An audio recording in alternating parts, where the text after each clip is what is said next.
growing up in Jamshedpur in the 70s and 80s, I had a lovely relationship with my father. But I disagreed vehemently on one issue, which was the choice of my career. My father wanted me to be like everyone else, an engineer or a doctor or even a chartered accountant. But I wanted to do something more liberal, like be an activist or an environmentalist or a journalist. Now tell me, which parent in India would tell his kid, son, daughter, study hard and grow up to be a journalist? Doesn't happen, right?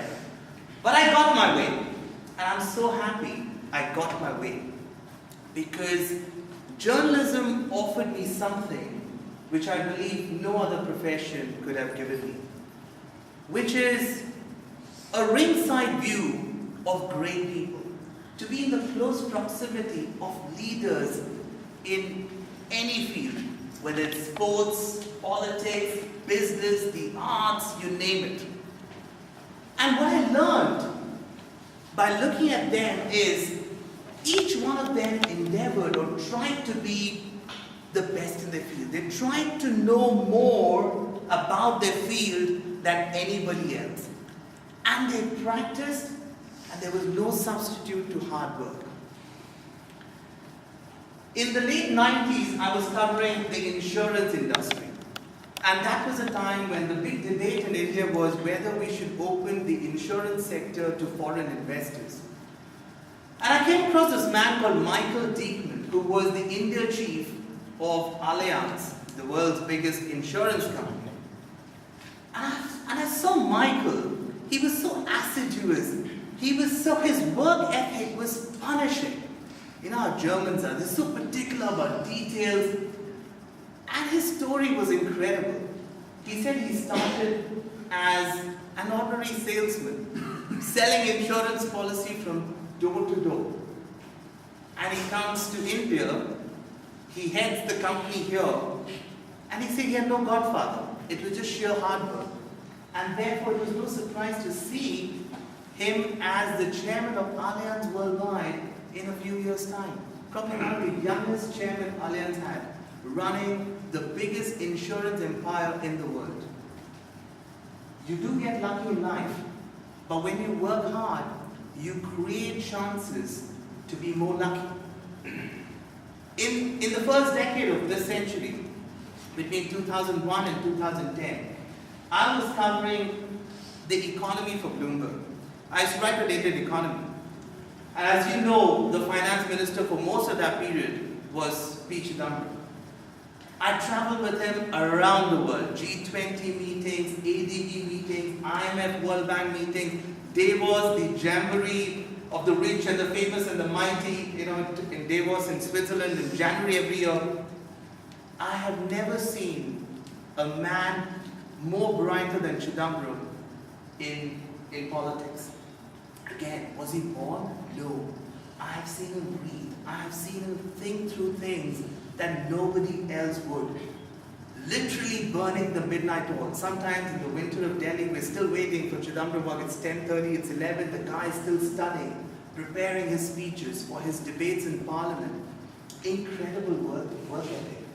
And when you have that kind of work ethic, when you work hard, you naturally tend to be more confident. And that confidence comes through, and that helps you be more lucky. I'll give you an example. In Davos, just a few years ago, there was a panel discussion on India. And you had all these big sitting there. And including Tom Friedman, who is the columnist for New York Times, and the man who wrote The World is Flat and so on.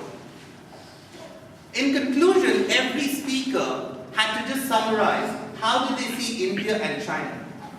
And Tom Friedman was a penultimate speaker, and Chidambaram was the last. And Tom Friedman says, I look at India as two highways. If you look at the highway of China, it's perfect. The pavements are terrific. The line in the middle is there. The street lights are working. It's a lovely, smooth road. But somewhere in the horizon, I see a bump. And that's the political bump. And that's the uncertainty. But if you look at India, if you look at India's highway, the street lights are not quite working, there are potholes on the road, the lines are not there, the pavements are not there. But somewhere in the horizon you think, you see a mirage, you think things might get better. And that's how Tom Friedman looked at these two. And then it was Chidambaram's turn to speak. Now what would you be doing while others are speaking? You're busy thinking about, what should I say? But you know what this man did? He said, I like to take up what Tom Friedman said. Between the two highways, which one is easier to fix? Is it easier to fix the potholes and the lights? Or is it easier to reform a country which is a communist country and to bring about a political reform? Which one's easier? And the crowd wrote India. So invest in India. How do you get that kind of confidence? How do you do that? Only if you're immersed, if you're working hard, if you're reading, if you're thinking, if you're pushing your boundaries. There is no substitute to hard work. You can say he got lucky, but look, there's a lot of perspiration that went behind a person's success. So, if you want to be great speakers, come here as often as you can. Practice, practice, and practice. There is no other substitute to that. On that note, I'd like to welcome on stage the MC of this evening, the Toastmaster of the day. This man, when he is not attending his journalism classes at Christ University, is busy with debates in the city, or he's climbing mountains with NCC colleagues of his.